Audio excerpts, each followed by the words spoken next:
Stompcast.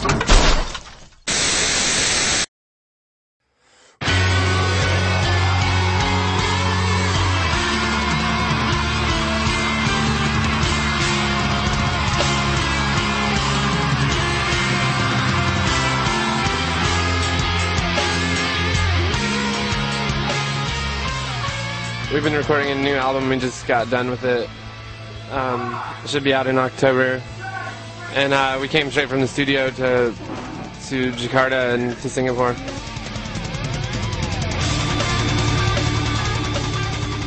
I think the record just goes in a huge... It makes you feel weird when you listen to it because it has no filler. We recorded 18 tracks and we only wanted 10 on the record because we felt that those songs were just like bulletproof. So there's a lot of different stuff on this record.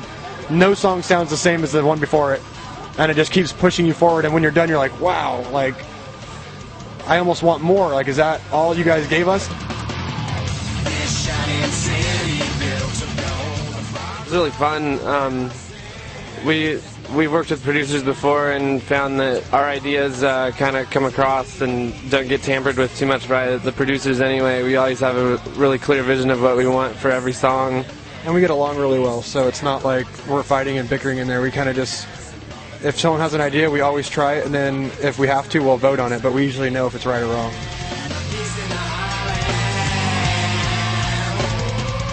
I think a big misconception of us is that people think we want to be a metal band when really we just want to play music. We don't really care what it is. We have so many different influences.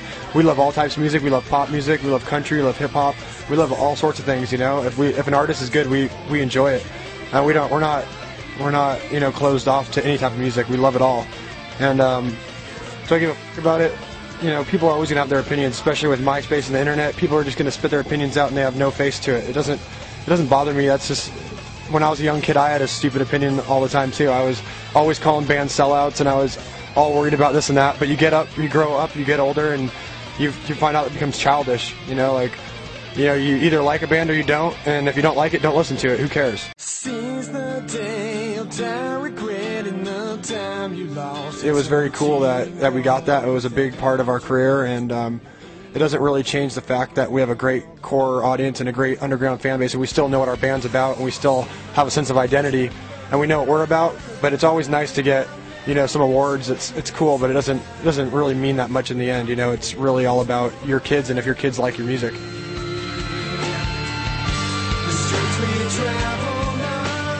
I think there's a lot.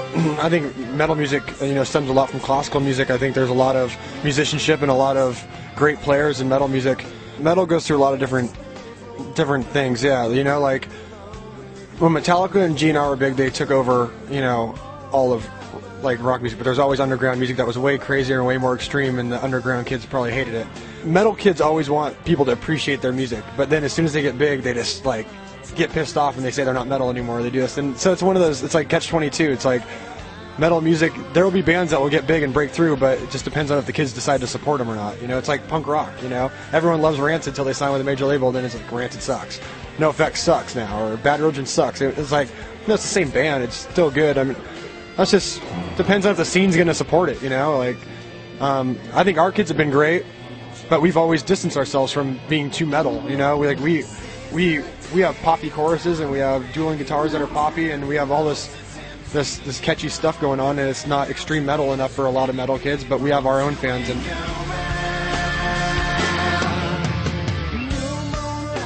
we put out a DVD because we have a lot of hardcore fans that ask us all these questions all the time. You get the same questions like, how'd you guys start? How do you guys know each other?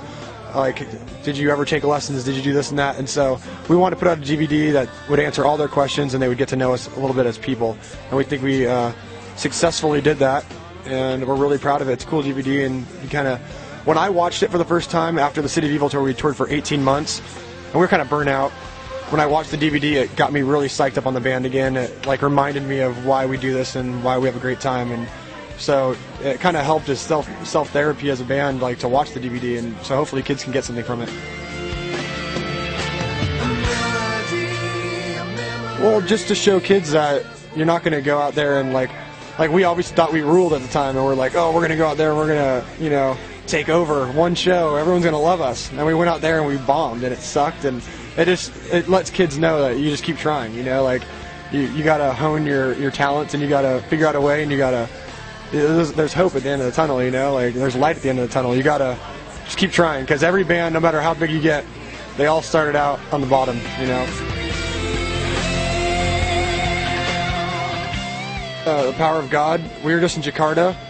I'd give that country more money, and you know, there's great people there, and I just tried to make the whole world on an equal playing ground where they could all, like, you know, like being in Jakarta, you see like 5-year-old kids walking up and down the street begging for money with no parents around. You know, it's like some of it's horrible, and I just wish that country, those kids could see how it is living in America. It's a great, prosperous place, you know, and even like here, it's beautiful, it's clean, and some kids just don't even have a chance. So I try to give everyone a chance.